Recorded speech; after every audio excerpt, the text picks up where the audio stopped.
Go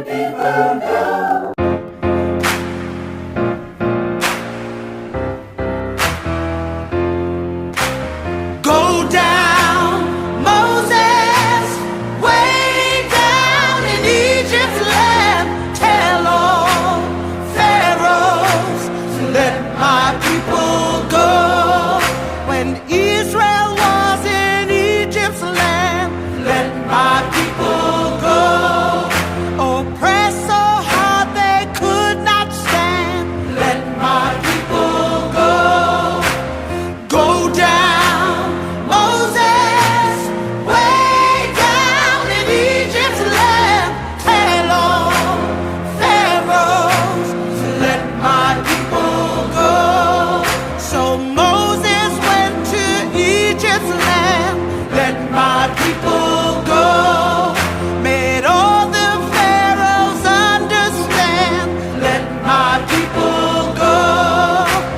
Go down, Moses, way down in Egypt's land.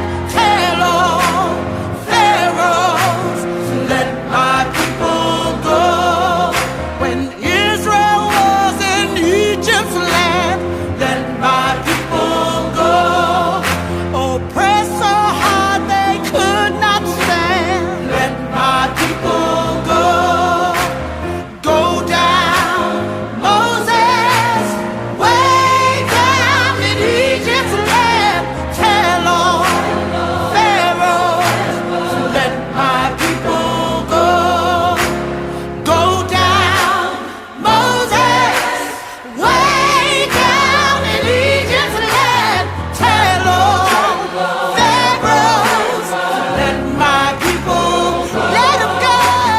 Let my people go. Let my people go.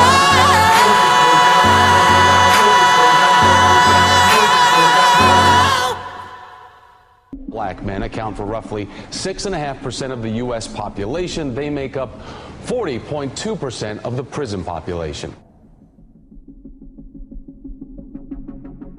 We now have more African Americans under criminal supervision than all the slaves back in the 1850s. Throughout American history, African Americans have repeatedly been controlled through systems of racial and social control that appear to die, but then are reborn in new form tailored to the needs and constraints of the time. You know, after the collapse of slavery, a new system was born, convict leasing, which was a new form of slavery. And once convict leasing faded away, a new system was born, a Jim Crow system that relegated African Americans to a permanent second-class status. And here we are, decades after the collapse of the old Jim Crow, and a new system has been born again in America, a system of mass incarceration that once again strips millions of poor people, overwhelmingly poor people of color, of the very rights supposedly won in the civil rights movement. If you look at the history of Black people's various struggles in this country, the connecting themes is the attempt to be understood as full, complicated human beings. We are something other than this visceral image of criminality and menace and threat to which people associate with us. When you cut on your local news at night, you see Black men being paraded across the screen in handcuffs. Black people, Black men and Black people in general, are overrepresented in news as criminals. When I say overrepresented, that means they are shown as criminals more times than is accurate that they are actually criminals, right? Based on FBI statistics. The Bureau of Justice reported that 1 in 3 young Black males is expected to go to jail or prison during his lifetime, which is an unbelievably shocking statistic. The objective reality is that virtually no one who is white understands the challenge of being Black in America. Civil rights activists began to be portrayed in the media and among many politicians as criminals, people who were deliberately violating the law, segregation laws that existed in the South. The prison population in the United States was largely flat throughout most of the 20th century. It didn't go up a lot, it didn't come down a lot. But that changed in the 1970s. And in the 1970s, we began an era which has been defined by this term, mass incarceration. This is a nation of laws, and as Abraham Lincoln has said, no one is above the law, no one is below the law. I think that one of the most brilliant tactics of the civil rights movement was its transformation of the notion of criminality. Because for the first time, being arrested was a noble thing. Being arrested by white people was your worst nightmare. Still is, for many African Americans. So what they did, they voluntarily defined a movement around getting arrested. They turned it on its head.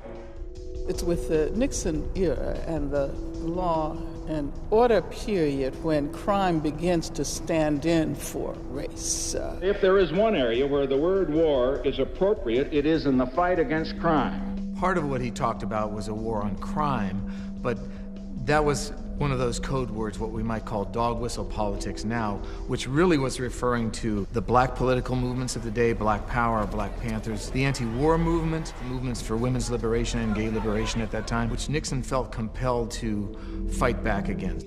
Historically, when one looks at efforts to create reforms, they inevitably lead to more repression. And so if we leave it up to them, what they're going to do is they're going to tinker with the system. They're not going to do the sort of change that we need to see as a country to get us out of this mess. And they're certainly not going to go backwards and fix the mess that they've made because they're not ready to make that admission. But as a country, I don't think we've ever been ready to make the admission that we have steamrolled through entire communities and multiple generations when you think about things like slavery and Jim Crow and all the other systems of oppression that have led us to where we are today.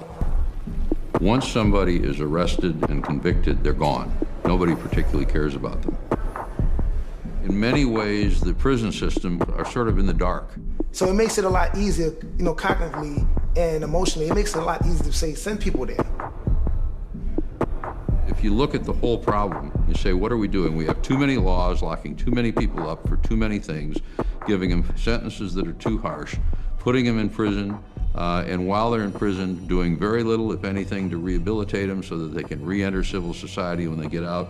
You can tell the story of white leadership in America and never mention the FBI one time. You can't tell the story of black leadership, not one, without having to deal with the full weight of the criminal justice system weaponized against black dissent. Let the people